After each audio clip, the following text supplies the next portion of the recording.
Well, we are here in the kitchen. Yes, I am wearing multiple hats today, not just doing the weather, but actually cooking something with Sara Sullivan here. And yeah, it's something I've always wanted to do with you, so I'm so excited. Yeah, so I looked high and low to find the perfect recipe based on what you love. Yes. So here's what I came up with. All right. Okay. I'm ready. It's a caramelized onion, butternut squash, and prosciutto pizza. It checks all the boxes of things you like. Yes. This recipe that I found had over 200 5-star reviews. Wow. So can't wait to hear how many stars you give it. Oh, yes. And it's just the wafting smell of these caramelizing onions right now.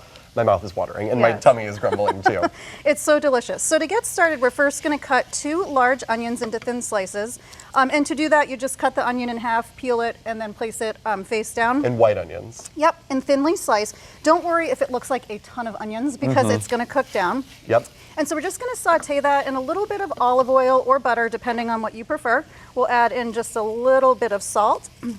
And when we caramelize the onions, they release sugar, so they get like sweet and savory, not as pungent. So delicious. Now here's the little secret ingredient to this. Once they've cooked down quite a bit, so about 15 to 20 minutes, we're gonna pour in a little bit of apple cider. So I'll have you do that, maybe just like a 1/4 cup. You can eyeball the it. whole thing or just? Maybe half of that to start. You can't really go wrong.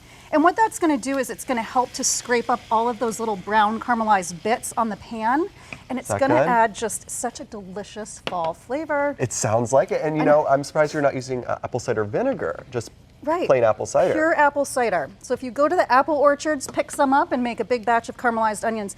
If you do these, just because they take about a half hour, if you have leftovers, they're absolutely delicious on burgers, sandwiches, quesadillas. So don't be afraid to make a little extra to have throughout the week. And it's just, this whole dish is just so fall. It just screams fall. And just such warm flavors too. Yeah, so next I'm gonna have you do our butternut squash. All right. So in a bowl, we've got some diced butternut squash. You wanna look for one that's about 2.5 pounds, and you're just gonna chop the ends off, and then I like to cut it right above the bulb.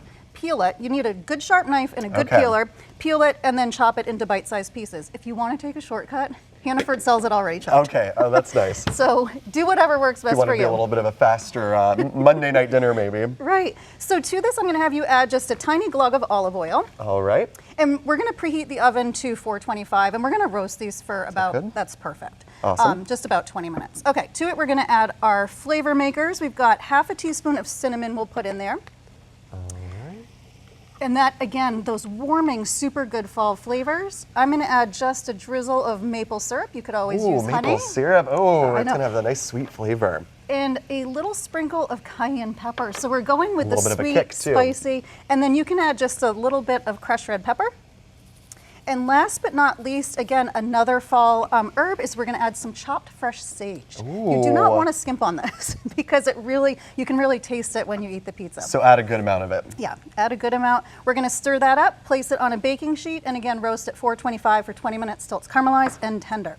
All right. Then we are going to take our pizza dough, I'm going to call it. This is actually a flatbread. I take shortcuts and get this pizza crust from Trader Joe's. That is one of my favorites, I've got to say. It cooks so quickly, so nicely, and it's just so fun to slice it up into little strips. Yeah, and at $3.99 you get 2 of these big pieces, so it's pretty affordable too. Exactly, that's 2 meals right there. Yeah, so we're just going to take the flatbread and we're going to brush it with a little bit of olive oil.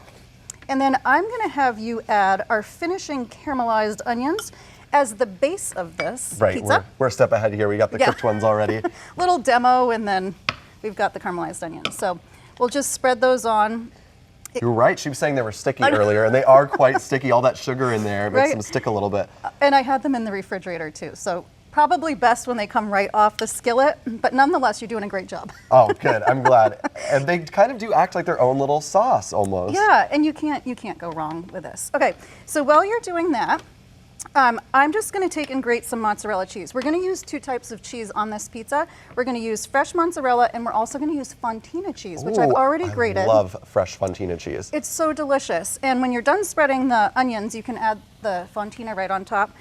And I always recommend grating the cheese, because if you buy it pre-grated, unless you're in a super big hurry, the pre-grated always has anti-caking agents, and it's just not as doesn't creamy. melt as nicely, right? Yeah, and mozzarella, both mozzarella and fontina are super creamy. The fontina adds a little bit of nutty, buttery flavor, so they pair beautifully together in this dish. And I've always found that it's it's better to put in the extra work to pre-grate and get the better cheese. Absolutely. All right, so I can start adding the fontina now.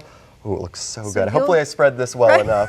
You add that. I'll add the mozzarella. All right, we'll do a nice mixture. So just a nice mix. If by any chance you didn't have fontina and mozzarella, you know, you could use mozzarella instead. Could you also too. do parm? You could do parm. Yep. For sure. I've also seen this recipe where they use a little bit of blue cheese. I'm not a huge blue cheese Interesting, fan, neither am I. but I think it would pair really well with the sage and the butternut squash.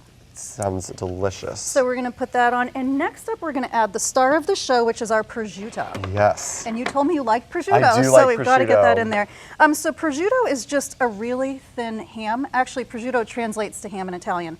So I'm going to have you just gently rip up some pieces and scatter it about. All right. You never want to take the white part off the prosciutto because that's the buttery fat, and Right. it balances out the saltiness of the meat. And prosciutto, because it's sliced so thin and it's cured for a long time, it melts in your mouth. Yes, and it kind of shrinks up a little bit once you bake it, right? Yep, it will shrink up a little bit, and it kind of has, it's not bacon, but it has that nice smoky cured flavor similar to bacon. You know, I almost thought it was bacon. When you Right. first had it out here, it looks a lot like bacon. And it smells like it too. Can you It smell does. it? It has this almost like hickory, smoky kind of flavor. It Yeah. does smell really, really good. But definitely worth picking up because it does make this dish. And then last but not least, once we get the prosciutto on, we're gonna add our roasted butternut squash right on top. So we've got lots of layers. Yes. It just keeps getting bigger and taller. All these fall Right. flavors. So the butternut squash, we'll add the one that we've already cooked it. That makes sense. We don't want to have raw butternut Right. squash on there. So you do Be a have to little cook the hard. butternut squash beforehand. Yep, and so we just put the butternut squash right on top, and we're gonna pop this into a preheated oven. These cook really quickly, so 425 for They about do. 8 minutes. And then you're done. You've got this delicious pizza you can enjoy with friends, family, or just have it throughout the week. And so quick and easy, and it just helps so much when you've got these pre-made crusts. It just makes it so nice. Yeah, and when you're done, you can see the finished product here, which I made this morning. My house smelled so amazing. Oh, I am And- throwing one of these slices in our toaster oven in a minute. I cannot wait. My mouth is watering over here. And then you get a couple options for toppings. You could always do a balsamic glaze, or my favorite is doing Mike's hot honey. Ooh, I know. I do love a good hot honey, and it has such a good little fall kick that we'll Yeah, add. so you know what? I don't even know if it's. There we go. There we go. It wasn't even open. All right, let's So try this either one, or again. you could even, do a couple dollops of pesto. So lots of room to get really creative and make it unique to what you like. There we go. Oh my goodness, it looks Awesome. amazing, and it's not even cooked yet. So excited to try this. Yeah. Well, I hope you enjoy it. Yes, and we will have more Arc Maine coming up after the break.